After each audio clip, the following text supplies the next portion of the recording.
My name is Martin Reeves. I am 58 years old, and I have been swinging a hammer since I was 19. I built houses, repaired roofs, framed walls, and spent nearly 4 decades doing the kind of work people depend on without always noticing who did it. I raised my 2 children with these hands. I paid for 2 college educations, helped put a roof over my son's head, and backed my daughter's first business. I never expected applause for any of it. What I did not expect was that the same hands that had supported my family would one day become something my daughter wanted hidden because they embarrassed her. The night she looked across a dinner table and said, "Shut up, Dad. Nobody at this table cares about your projects." I did not shout. I did not defend myself. I set down my fork, stood up, took my jacket and keys, and walked out without another word. But that was not the moment everything changed.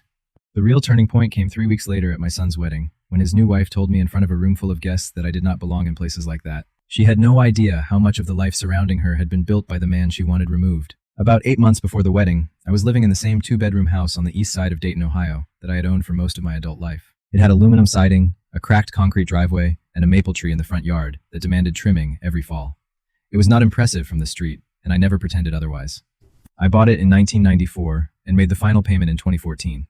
Every room, every board, and every square foot belonged to me. My wife, Elaine, had chosen the house because she loved the kitchen window. She said the afternoon light came through it like gold. And she was right. Elaine died from breast cancer in 2010. Our son Ethan was 16, and our daughter Claire was 12. One day we were a family of 4, and then suddenly it was just the 3 of us, trying to understand how to keep living in a house that still felt full of her. I kept Reeves Construction running because I had no other choice, and because work was the one thing I knew how to do when nothing else made sense. It was a small company with a small crew. We handled mostly residential projects and occasional commercial jobs. There was nothing glamorous about it. I was out of bed by 5:15 every morning. I coached Ethan's baseball games on Saturdays until he became old enough to act as though having his father in the stands was embarrassing. I drove Claire to dance lessons every Tuesday for 4 straight years. I packed lunches, signed school forms, checked homework when I understood it, and found help when I did not. I never complained. Complaining seemed like a waste of energy during years when there was already too little time and too much to do. The mistake I made was assuming my children understood what all of that meant without my ever explaining it. I did not talk about sacrifice. I did not show them bank statements or tell them what I had postponed so they could have what they needed. I believed a father's love was supposed to appear through action rather than explanation. You repaired the roof before it leaked. You wrote the tuition check before the deadline. You showed up to the game, the recital, the parent meeting, and the emergency room. That was my language. I believed they were listening even though I never asked whether they understood it. Elaine's oldest friend, Ruth Bennett, sometimes sat on my porch with me after church and told me things I was not ready to hear. "Martin, your children are going to grow up believing this is simply how life works," she once said. "You need to tell them what it cost you." I laughed and told her I was not the sentimental type. Ruth had been right. I simply did not understand how right until years later. My older brother Henry was a retired attorney living in Columbus. He was the only person who knew the complete financial picture. He knew every major payment I had made for the children, every loan, every transfer, and every obligation I had accepted. Henry kept records the way lawyers often do. He organized documents by year, saved copies of transfers, and maintained files I had never asked him to create. At the time, I thought it was excessive. Later, I was grateful that someone had understood the value of remembering what I had trained myself to forget. By most standards, Ethan had done well. He was 30 years old and working as a software engineer in Columbus. He earned a good salary and had always been quick with numbers. I used to joke that he had inherited Elaine's mind and my jawline. About a year before the wedding, he met Vanessa Caldwell at a professional networking event. 8 months later, he called and told me they were engaged. I was happy for him. I meant that. Vanessa sounded confident and organized on the phone, and I assumed confidence was a good quality. Claire was 26 and running a small boutique in Dublin that sold women's clothing and gifts. She had opened it the previous fall with a business loan I had co-signed. The store had a pleasant name, and Claire worked hard, but the margins were narrow. She called most Sundays, and I always appreciated hearing her voice, even though the conversations often ended with some version of, "I'm a little short this month, Dad." I never said no. The first time I met Vanessa in person was at a restaurant in Columbus. Ethan called it neutral ground, which made the dinner sound more like a negotiation than a family introduction. Vanessa arrived wearing a tailored blazer and pearl earrings. She ordered one of the most expensive meals without looking at the price. I noticed, but I did not judge her for it. People notice different things depending on the life they have lived. She asked what I did for work, and I answered, "Construction." She gave a brief nod, the kind people give after deciding they have already learned everything important, then turned back toward Ethan and began discussing wedding venues. I told myself not to be sensitive. Not every conversation had to center on me. As we walked toward the parking garage after dinner, I heard Vanessa say to Ethan, without lowering her voice much, "He's sweet, but maybe he shouldn't sit at the head table at the wedding." She did not turn around when she said it. Ethan did not answer. I kept walking as though I had not heard. Later I mentioned the comment to Henry. He listened and said only, Make a note of that. He did not tell me what to think. He simply understood that small comments sometimes become important when viewed beside the things that follow. Wedding planning moved quickly. Within 6 weeks of the engagement, Vanessa had selected a venue, florist, photographer, and color palette. I did not know what most of those choices involved. Ethan sent updates the way someone forwards messages he has not fully read, but feels responsible for sharing. Not long after that, I met Vanessa's parents, Richard and Margaret Caldwell, during dinner at Ethan and Vanessa's home. Richard was a senior partner at a law firm in Columbus. He was a large man who chose his words carefully and held a handshake half a second longer than most people. Margaret wore a watch I recognized as expensive, only because I had once installed countertops in a house where the owner owned the same model. Richard asked what kind of construction I did. I told him we worked mainly on residential projects with some commercial work. He nodded and said, "Good work that," then turned to ask Ethan about renovations to the apartment. That was nearly the entire conversation. Vanessa behaved graciously, but her warmth felt practiced rather than natural. She smiled at the right moments and smoothly redirected every discussion toward the wedding, her family's holiday plans, or something Ethan had achieved. She never asked about his childhood or about the years before he left for college. Near the end of the evening, while Margaret was getting her coat, I heard Vanessa speaking to Ethan in the kitchen. Her voice was low, but the rest of the house was quiet. "He considered a nice table," she said, "just not one where people will mistake him for immediate family." I stood in the hallway for several seconds. Then I got my jacket and went home. That night, I called Henry. "It's starting," I told him. He did not ask what I meant. 6 weeks before the wedding, Vanessa emailed the family a document with the subject line, "Wedding Day Style Guide." It was 3 pages long and included a color-coded chart. In the third section, under a heading labeled Dress Code Considerations for Guests, there was a sentence asking everyone to avoid casual work clothing, denim, and work boots because the couple wanted a refined and cohesive appearance. I read the sentence twice. Then I replied, "Got it." 2 words. No argument. 3 days later, Claire called and asked whether I had received the style guide. When I told her I had, she hesitated. "Okay, good." Vanessa also wanted to ask something, and this was her idea, not mine. She thought maybe, if anyone asks what you do, you could say you work in real estate. It would be easier than explaining construction. I did not answer immediately. Claire filled the silence. "Only at the wedding, Dad. Not forever." I said I would think about it and ended the call. That night, I sat alone at the kitchen table after 10. The house had the deep quiet it always developed late in the evening. I placed both hands flat on the table and studied them. A scar ran along my right hand from an accident with a circular saw about 15 years earlier. The skin across both palms was thick and rough in ways that never disappeared, even during weeks when I spent more time estimating jobs than working on them. Those hands had paid for Claire's 4 years of college. They had authorized the money for Ethan's house. They had built the business my daughter now wanted me to rename, because the truth did not fit the image everyone was trying to create. I opened my laptop and began listing numbers. Tuition, housing, fees, loans, deposits, transfers. I checked the figures against old records and added them carefully. When I finished, the total on the screen was $425,200. I stared at it for a long time. The number did not make me angry. It made something clear. I had spent years turning enormous sacrifices into invisible background details because I never wanted my children to feel indebted to me. Somewhere along the way, they had begun treating those sacrifices as though they had appeared naturally, without effort and without a person behind them. I closed the laptop and went to bed. There was a reason I had given so much. 3 weeks before Elaine died, while she was lying in a hospital bed, she held my hand and made me promise something. "Make sure they get to go," she said. "Make sure they don't start behind." She did not need to explain. She wanted Ethan and Claire to have opportunities without beginning adult life buried under debts we might be able to prevent. I told her I would take care of it. I meant every word. Ethan's 4 years at Ohio State, including tuition, room, and board, cost just under $95,000.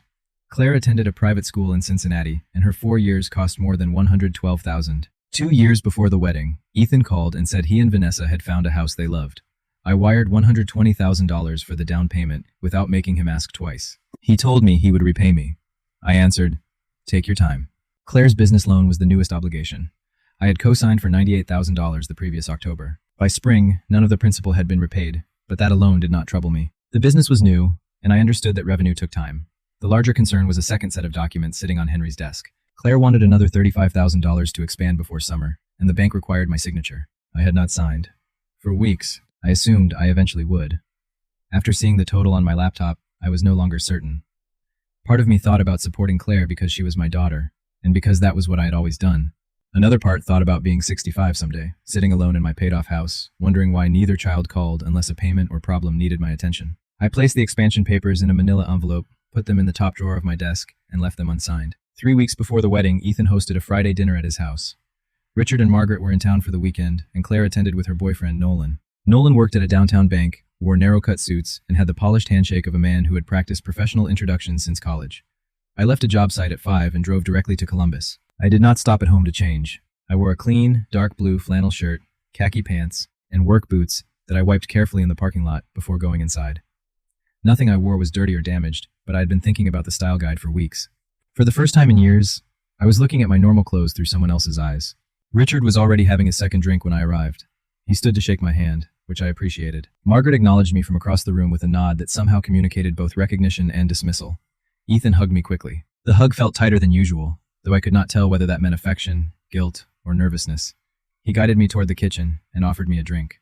Dinner had been catered, which I had not known in advance. There were small dishes containing ingredients I could not identify, and a salad decorated with edible flowers. I ate everything because I was hungry after work, and because leaving food untouched at someone else's table had always seemed impolite. About 15 minutes into dinner, Richard asked a genuine question about construction.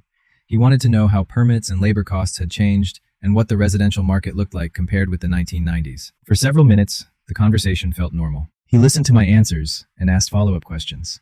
Then I told a story. It was not a long story, and I was not trying to dominate the evening. A single mother in Springfield had been raising 3 children in a small house that suffered serious fire damage. The property had been condemned, and our Habitat crew spent 4 weekends rebuilding the back portion from the studs. I had always been proud of that project because it was solid work performed by people who cared more about getting it right than receiving recognition. I had barely begun when Vanessa set down her wine glass and said, "That's lovely, Mr. Reeves." Her tone closed the conversation more clearly than the words themselves. I should probably have stopped. Instead, I continued. Maybe I kept talking because Richard was still interested. Maybe it was because I had worked a full day, driven 90 minutes, and did not want to be managed like an inconvenient topic that had exceeded its allotted time. I described the moment the mother walked through the completed doorway for the first time. Margaret glanced at her watch. Then Claire put down her fork. She looked directly across the table at me. There was no anger in her expression. That would almost have been easier. What I saw was embarrassment. The look someone gives when they want an unwanted sound to stop before important people notice it. Her voice was low and flat. "Shut up, Dad. Nobody at this table cares about your projects." The entire table became still. Music from Vanessa's playlist continued in the background, but no one moved. Richard lowered his eyes toward his plate. Nolan stared at his water glass. Ethan opened his mouth and then closed it. Vanessa remained silent. For less than a second, I saw the corner of her mouth shift in a way I understood. I sat there for several seconds. I did not demand an apology. I did not tell Claire what my projects had paid for. I placed my fork carefully on the plate so it would not make a sound. Then I stood, took my jacket from the hook near the door, picked up my keys, and left. There was no raised voice and no scene for anyone to describe later. I simply walked out. The drive home took about 90 minutes. Nobody called. I arrived shortly after 9, poured a glass of water, and sat in the green reading chair that had belonged to Elaine. I did not turn on the television. I was not exactly angry. Anger would have felt hot and immediate. What I felt was quieter. It was like standing in a familiar room and suddenly realizing the walls had been moving inward for years. I began replaying conversations I had dismissed, requests I had accepted, and comments I had pretended not to hear. For the first time, they did not seem separate. They formed a pattern. I went to bed at 10. The phone never rang. 3 days later, Ethan called. "Dad, are you still coming to the wedding?" I told him I had not decided. He paused, and when he continued, his voice had the careful rhythm he used when someone else had helped him choose the wording. "Vanessa thought that, just to keep everything smooth, you might be more comfortable at one of the extended family tables near the back. It would be more relaxed." I answered, "I see." He began another sentence, but I told him I had to go and ended the call. The following day, Claire sent a message saying that leaving dinner had been immature and that I had embarrassed her by walking out. I read the text twice, put the phone down, and did not reply. That evening, I called Henry and told him everything. I described the style guide, Claire's request that I call myself a real estate professional, the dinner, the comment that made me leave, Ethan's phone call, and Claire's message. Henry listened without interrupting. When I finished, he remained quiet for a moment. "Martin," he finally said, "I have every major document from the last 14 years. Every transfer, every receipt, every loan record, everything is organized by year." "You know that," I told him I knew. "Then you know what you need to do," he answered. I did not respond, but I stayed on the phone. His words did not sound like a demand for revenge. They sounded like permission to stop pretending the truth did not matter. 5 days before the wedding, Claire arrived at my house without calling. I saw her car from the kitchen window. She knocked twice, then used the key she still carried and let herself inside. Her eyes were red. She was not crying, but she looked like someone who had cried earlier and made a deliberate effort to stop. "You need to RSVP, she said. "Vanessa needs the final number." I told her I still had not decided. She sat across from me at the kitchen table. "Dad, if you don't come, people are going to think something is wrong with our family." I looked at her. "Is something wrong with our family?" She did not answer. Instead, she said Ethan needed me there and reminded me that it was his wedding day. Whatever you're upset about, you can deal with it later. You can't do this to him. I let the silence remain long enough for both of us to hear what she had not said. She had not apologized. She had not asked how I felt. She had focused on what my absence might make other people think. Then her reason for visiting shifted. I also need to talk about the expansion loan. The bank has a deadline at the end of the month. You need to sign the documents. I studied her face for a long time. She held my gaze, but the muscles along her jaw tightened. I'll think about it, I said. Claire stood. She started to speak, stopped, and walked toward the door. With one hand resting against the frame, she turned around. Mom would be really disappointed in you right now. She left before I could answer. I stood at the window and watched her reverse out of the driveway. Her final sentence hurt because she knew Elaine's memory was the one thing I had never learned to defend myself against. For years, the promise I made to my wife had guided every decision involving our children. Claire had used that promise as pressure, without understanding how completely I had already fulfilled it. After her car disappeared, I picked up my phone and sent Henry a message. I'm going to the wedding, he replied within seconds. Good. I'll be ready. The night before the ceremony, I went into the room we had always called Elaine's room. It was simply a spare bedroom by then, although I had changed very little. The same quilt covered the bed, and the same photograph remained on the dresser. It showed Elaine and me at Myrtle Beach in 1998, both squinting into bright sunlight. I sat on the edge of the bed and spoke to her the way I sometimes did when the house became too quiet. They're doing okay, I said. Both of them. Ethan is getting married tomorrow. Claire is building something of her own. You would be proud. Then I paused. I think I let things go too long. You probably saw that. I took my navy suit from the closet. I had bought it for Frank Mercer's funeral in 2019 and worn it only once. It still fit. I pressed the lapels and trouser creases on the ironing board in the hallway. I placed a clean white shirt beside it and set out black shoes I had polished earlier that afternoon. When I looked in the bathroom mirror, I evaluated myself honestly. The suit was appropriate. The shirt was clean. My shoes were polished. My hands remained exactly what they had always been. I was not going to hide them. At 9:30, I called Henry. Are you ready? I asked. I've had the files organized for 14 years, he answered. I'm ready. I told him I was not attending to create a scene. I know, he said. I only want to see my son get married. Henry was quiet for a moment. Martin, whatever happens tomorrow, you have done nothing wrong. Remember that. After we said goodnight, I placed the phone on its charger and sat with Elaine's photograph for a few more minutes. Then I turned off the light, set my alarm for 6:15, and went to bed. I slept better than I expected. The Arborwood estate stood at the end of a long gravel drive lined with old oak trees. The manor was built from pale stone and had tall windows that reflected the afternoon sky. Parking attendants wore matching vests and took guests' keys before they reached the entrance. I arrived at 4:15, 30 minutes before the ceremony. More than 100 cars already filled the field, being used as a parking lot. Ethan stood near the entrance with his best man, Jason, whom I had met once at Christmas. When Ethan noticed me, something crossed his face. It looked like relief, mixed with another emotion I could not identify. He walked across the grass and shook my hand. Dad, you look good! I thanked him. To me, it was a greeting. To him, I suspected it was also an assessment. A woman carrying a clipboard and wearing an earpiece appeared beside me. She located my name and escorted me to table 14 in the back left corner of the room. It was positioned against the wall, partly hidden behind two structural pillars, as far from the head table as the layout permitted. My assigned companions were Vanessa's 91-year-old great-uncle, who was partially deaf, two cousins I had never heard of, and an empty chair. I sat and folded my hands on the table. Looking around at the flowers, candles, draped fabric, and careful arrangements, I had one clear thought. Ethan had not chosen any of this. A hand touched my shoulder. I turned and saw Ruth pulling out the empty chair beside me. She was 60 years old and had been Elaine's closest friend since 1987. I saw where they seated you, she said quietly. I'm sitting here. I told her she did not have to. I know, she answered, and sat down. The ceremony was beautiful. I can say that without qualification because it was true. White and ivory flowers covered the space, threaded with green leaves. Vanessa walked down the aisle wearing a dress that probably cost more than my first truck, and she looked stunning. Richard escorted her with his shoulders straight and emotion visible in his eyes. Whatever opinions I held about anyone in that family, I understood what that moment meant to a father. Ethan waited at the front and looked nervous. Even from 50 feet away, I could see him touching his collar button repeatedly. He had done the same thing before 7th grade baseball tryouts. When Vanessa reached him, he smiled, and that smile was real. The master of ceremonies welcomed everyone by speaking about two families becoming one. He mentioned the Caldwell family by name 3 times. The Reeves family was not mentioned once. During the vows, Ethan spoke quietly, and I leaned forward to hear him. When he told Vanessa, "You gave me a home," his voice tightened with emotion.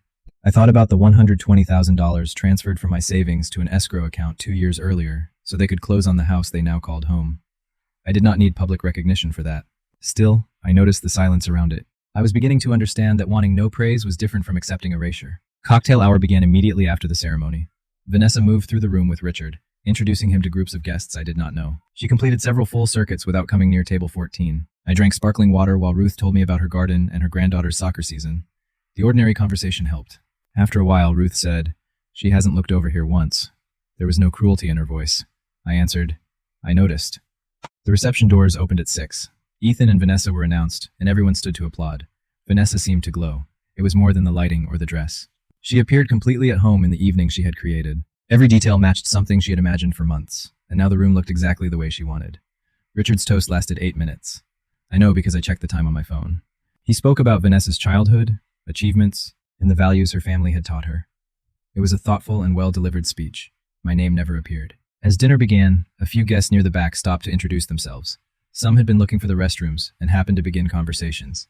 An older woman asked whether I was Ethan's father. When I said yes, she looked genuinely surprised. "We didn't realize you were here," she said. "Ethan talks about you all the time." A man beside her, one of Richard's colleagues, asked what I did. I told him I owned a construction company. He seemed interested and asked about housing conditions in Dayton. We talked for several minutes. Across the room, I saw Vanessa notice. She excused herself from a group of bridesmaids and approached our table with the calm, deliberate movement of someone who had identified a problem requiring attention. She placed one hand on the back of my chair and leaned closer. "Mr. Reeves, the photographers are working in the main family area. You would probably be more comfortable staying seated." She smiled while saying it.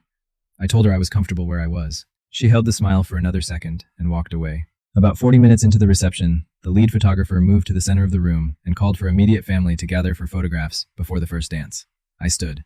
Ruth did not stop me. She watched as I pushed in my chair and walked toward the group forming near the stage. Ethan was already standing beside Vanessa and her parents, laughing at something Richard had said. Before I reached them, a young member of the event staff stepped into my path. She wore a black dress, a white earpiece, and held a clipboard against her chest. "Hello, sir. Are you listed for the family photographs?" she asked. "I'm the groom's father." She checked the page. Then she looked toward the stage. I followed her eyes. Vanessa was watching us. She gave one small, precise shake of her head. The staff member turned back toward me. "I'm very sorry. I think there may have been a misunderstanding. If you would like, I can—" "It's fine," I said. I returned to table 14 and sat down. Ruth placed her hand over mine without speaking. No explanation was necessary. I looked across the room at Ethan. He had watched the entire exchange. I knew, because when our eyes met, he immediately looked down. He did not step forward. He did not ask why his father had been excluded. He remained beside his wife and in-laws and smiled when the photographer raised the camera. After 25 years of being his father, I was not included in the family picture. I lifted my water glass and kept my face calm. Inside, something that had remained patient for a very long time became completely quiet. About an hour into the reception, Richard came to table 14 on his own. I never learned whether he had been wandering through the room or had noticed what happened with the photographs. Whatever brought him there, he pulled out a chair and spoke to me as one person speaking to another. We discussed housing prices, changes in the skilled trade since the pandemic, and an estimate he had received for adding a garage at his lake property. He asked informed questions and listened closely. During that conversation, I realized something important.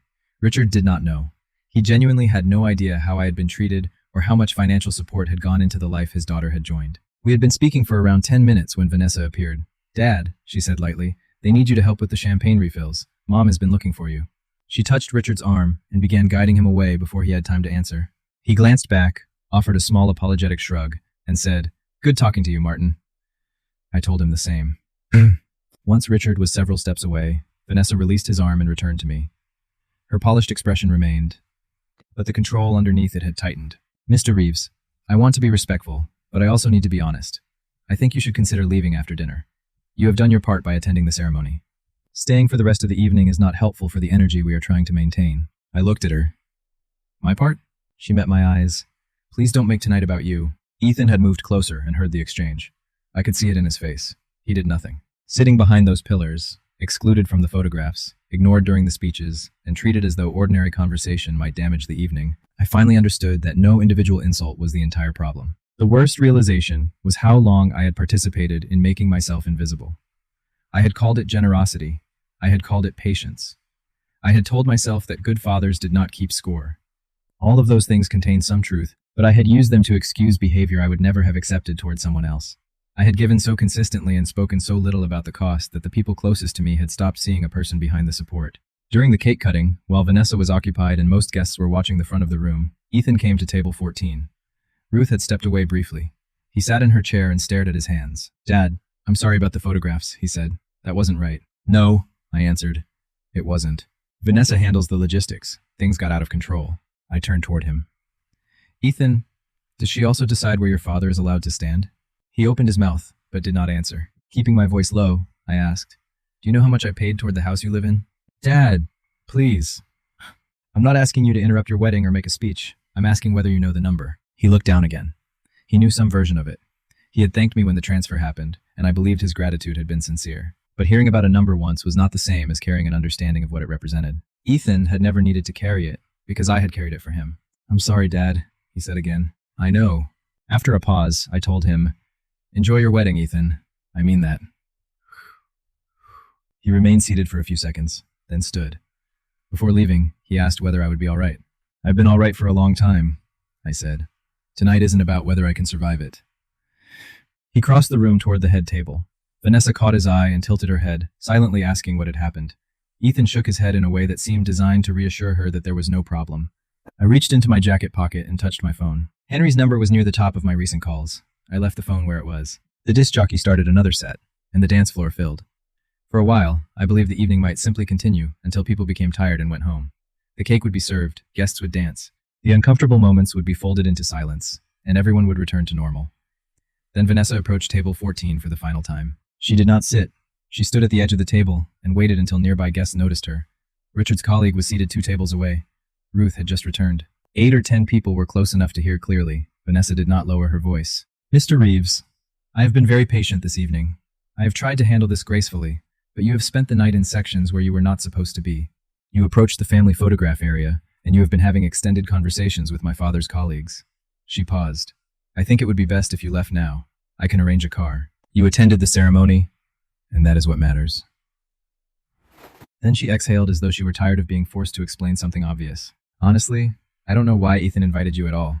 You don't belong in rooms like this. Her words landed during a break between songs.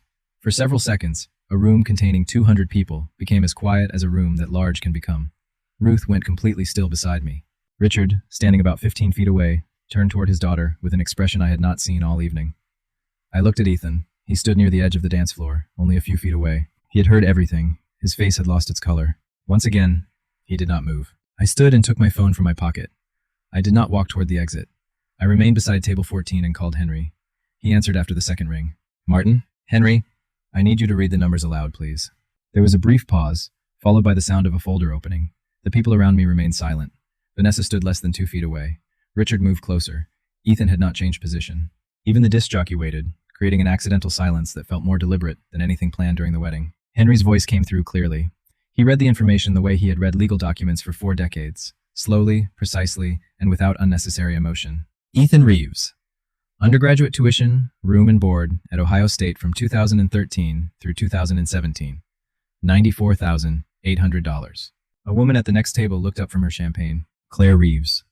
Undergraduate tuition and fees at a private institution in Cincinnati from 2017 through 2021. $112,400. Vanessa's lips parted, but she did not speak. Residential down payment for the Columbus property, currently occupied by Ethan and Vanessa Reeves, transferred to escrow in April 2022. $120,000. Outstanding balance, $120,000. Ethan reached for the edge of a chair and sat. It did not look planned. His knees simply seemed unable to hold him. Business startup loan for Claire Reeves Boutique, co-signed in October 2023. $98,000. Outstanding balance, $98,000. Henry paused. Total funds provided or guaranteed, $425,200. Total repaid, 0. Thank you, Henry, I said. I ended the call and placed the phone back inside my jacket. I looked first at Vanessa, then at Ethan. Finally, I met Richard's eyes. Of everyone standing near us, he was the only person who appeared to be listening rather than merely reacting. You said I don't belong in rooms like this, I told Vanessa quietly. You may be right, but I built the room you're standing in. Then I turned to Ruth. Are you ready to leave? She was already standing. We walked toward the doors without rushing and without looking back. The room did not become dramatically silent in the way scenes do in movies. Real gatherings react differently. The stillness moved outward in sections, one table at a time, like a wave traveling in the wrong direction. Conversations stopped, restarted, and lowered. Chairs shifted. People leaned toward one another. Ruth and I entered the corridor and continued walking. Cool night air met us outside the venue. For several moments, neither of us spoke. Behind us, the reception began finding its sound again. We could hear a low murmur, the scrape of chairs, and urgent voices too distant to understand. As we approached the parking area, Ruth finally said, "Henry has been waiting for that phone call for years, hasn't he?" "Longer than I have," I answered. I learned what happened inside only through things Ruth heard before leaving, and details other guests shared with me later. Richard turned toward Vanessa and asked one question. "Is everything he said true?" She answered that the situation was complicated and that there was context she needed to explain. Richard did not respond. According to one of his colleagues, Ethan stood in the center of the reception floor for several minutes without speaking.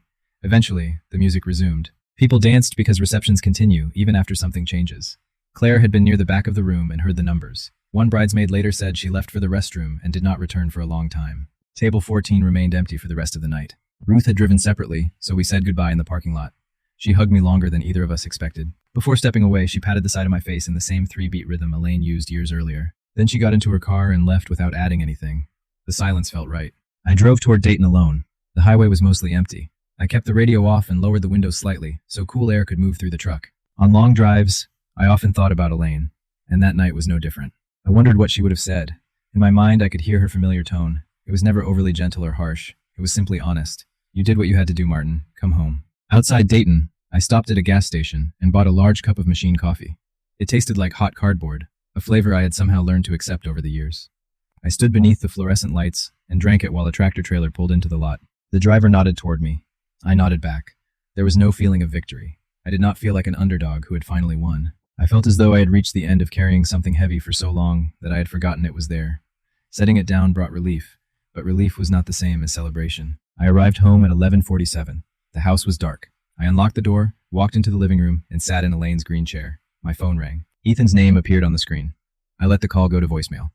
I was not trying to punish him. I simply did not trust myself to have that conversation while exhausted and emotionally raw. I had spent years answering immediately whenever my children needed something. For once, I allowed myself time to understand what I needed. Ethan called 7 times the following day. I did not answer. On the second day, Henry called. "Richard Caldwell contacted me this morning," he said. I put down my coffee. "Why?" He had questions about the down payment records. He wanted to understand the arrangement. Henry paused before continuing. He was not challenging the information. He wanted to understand what his daughter had married into. "What did you tell him?" "The truth." I told him his daughter married into a family that had invested substantially in her husband's future, and that the support had never been formally acknowledged or meaningfully discussed. I remained quiet. "He asked whether you would speak with him," Henry added. I told him the decision belonged to you. On the 3rd day after the wedding, Claire came to the house. This time, she knocked and waited. She looked as though she had not slept well.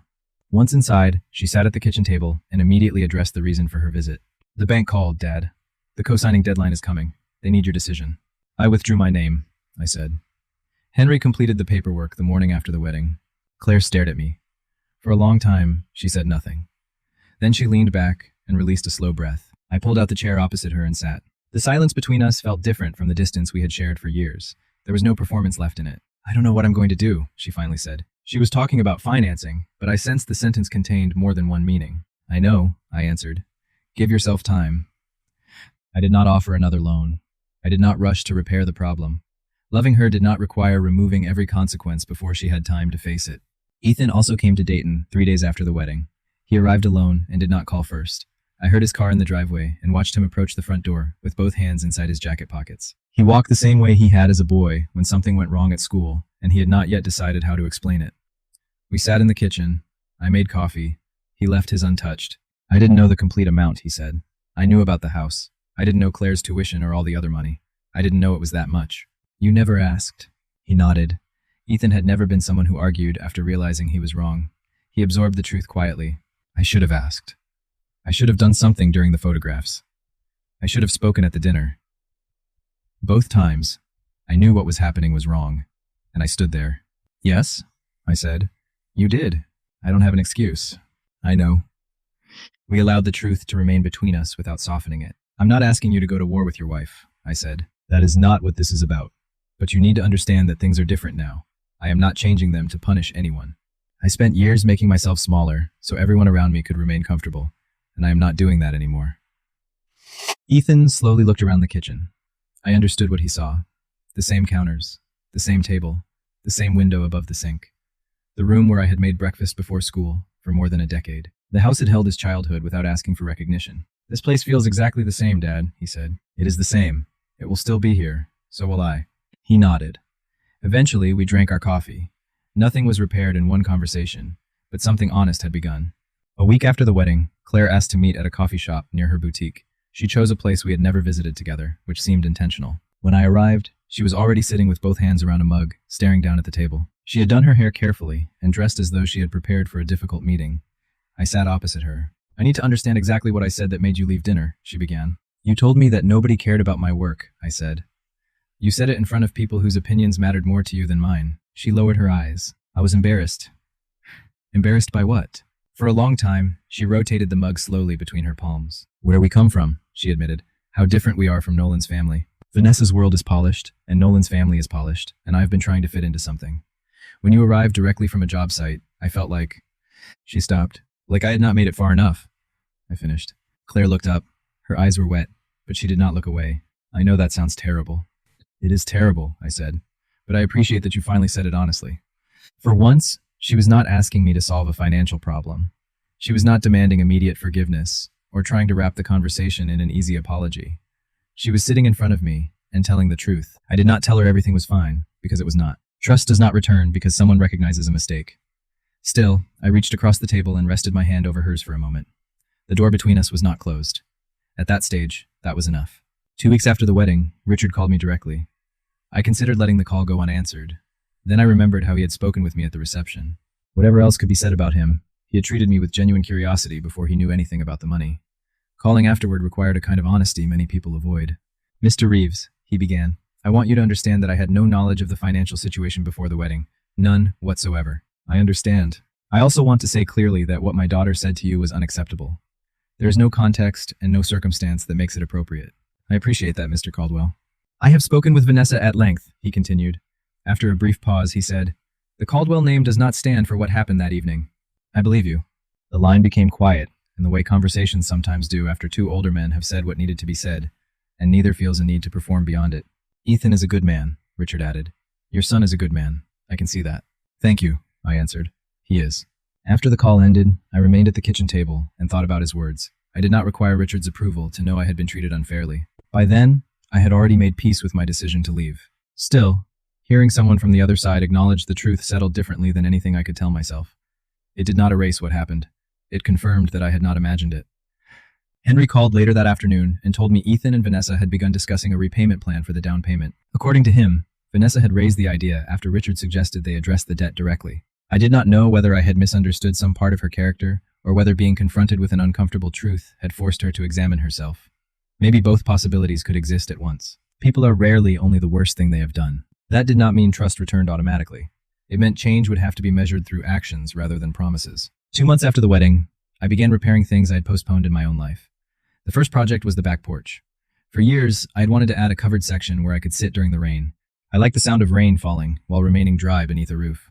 I drew the plans, obtained the permit, purchased the materials, and spent 3 weekends building it. I used pressure-treated lumber, composite decking, and a simple roof with a corrugated panel that made rainfall louder. That sound was exactly what I wanted. I also painted Elaine's old room. I was not trying to erase her. I wanted the room to breathe again.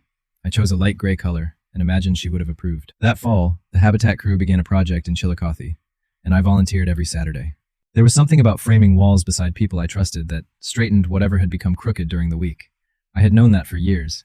I had simply forgotten to make room for it in my own life. Ethan called more often. The conversations were usually shorter than before, but they were real. He did not call only to discuss schedules, paperwork, or problems. Sometimes he called because he wanted to hear my voice.